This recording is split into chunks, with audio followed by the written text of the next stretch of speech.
السلام علیکم ورحمۃ اللہ وبرکاتہ۔ آج میں آپ حضرات کے سامنے جمعے کے کچھ خصوصی اعمال بتاؤں گا جن کے کرنے کی احادیث شریفہ میں بہت سی فضائل مذکور ہیں۔ حدیث میں آتا ہے کہ تمہارے دنوں میں سب سے افضل ترین دن جمعے کا دن ہے۔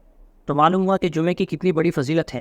ہفتے میں 7 دن ہوتے ہیں، ان 7 دنوں میں اگر کوئی دن ایسا ہے جو افضل ترین ہے تو وہ جمعے کا دن ہے، اور اس میں کرنے کے بہت سے اعمال ہیں جن کو کرنے سے بہت ثواب حاصل ہوتا ہے۔ بخاری شریف کی حدیث ہے، اس کا مفہوم ہے کہ جب کوئی شخص غسل کر اچھی طرح پاکی حاصل کر بالوں میں تیل لگا کر اور خوشبو لگا کر جمعے کی نماز کے لیے جاتا ہے اور وہ صف میں جا کر بیٹھ جاتا ہے کہ کسی دوسرے کو تکلیف نہیں پہنچتی، پھر امام کا خطبہ سنتا ہے اور نماز پڑھتا ہے، تو ایسے شخص کی اس جمعے سے لے کر آنے والے آئندہ جمعے تک گناہ کی بخشش فرما دی جاتی ہے۔ اور اس میں کچھ خصوصی اعمال کرنے کی بہت زیادہ ترغیب دی گئی ہے۔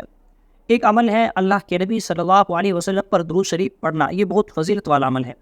درود شریف تو ہمیں روزانہ پڑھنا چاہیے، اپنی زندگی کا معمول بنانا چاہیے۔ بہت ساری احادیث میں مذکور ہے۔ ایک حدیث میں آتا ہے، نبی کریم صلی اللہ علیہ وسلم نے ارشاد فرمایا، جمعے کے دن تم مجھ پر درود پڑھا کرو کیونکہ تمہارا درود مجھ پر پہنچایا جاتا ہے۔ اور حدیث میں آتا ہے کہ جو شخص مجھ پر ایک مرتبہ درود پڑھتا ہے تو اللہ تعالیٰ کی اس پر 10 رحمتیں نازل ہوتی ہے۔ تو کتنی بڑی فضیلت کا عمل ہے درود شریف پڑھنا، اور خصوصی طور پر جمعے کے دن تو اس کی بہت ترغیب دی گئی ہے۔ جمعے کی نماز کے لیے جاتے ہیں اچھے کپڑے پہن کر، اسی طرح ہمیں چاہیے کہ ہم زیادہ سے زیادہ جمعے کے دن اللہ کے نبی صلی اللہ علیہ وسلم پر کثرت سے درود شریف پڑھیں۔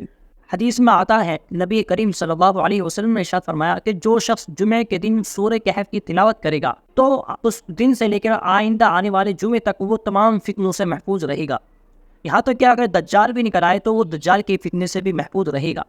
کتنی بڑی فضیلت سورہ کہف کی پڑھنے کی آئی ہے، کیونکہ ہم ایسے دور میں چل رہے ہیں جو فتنوں سے بھرا ہوا ہے۔ تمام مسلمانوں کو اس بات کی سخت ضرورت ہے کہ وہ جمعے کے دن سورہ کہف پڑھنے کا خوب اہتمام کریں۔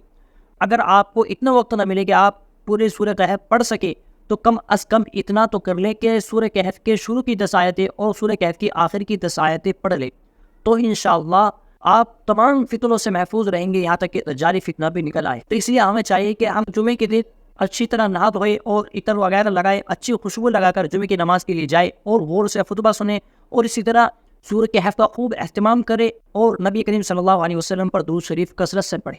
ایک حدیث میں آتا ہے، جمعے کے دن ایک ساعت اور ایک گھڑی ایسی آتی ہے کہ جو دعا کی قبولیت کی گھڑی ہوتی ہے، اس کا وقت کوئی متعین نہیں کیا گیا کہ فلاں وقت میں دعا قبول ہوگی۔ اگر کوئی بندہ اپنی دعا کو، اپنی حاجت کو اپنے رب سے مانگے تو اس کو قبول کیا جاتا ہے۔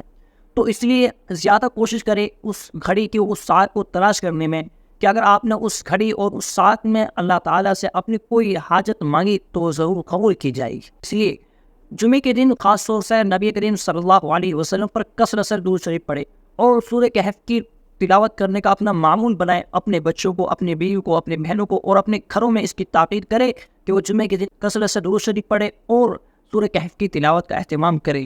اللہ تعالیٰ عمل کی توفیق عطا فرمائے۔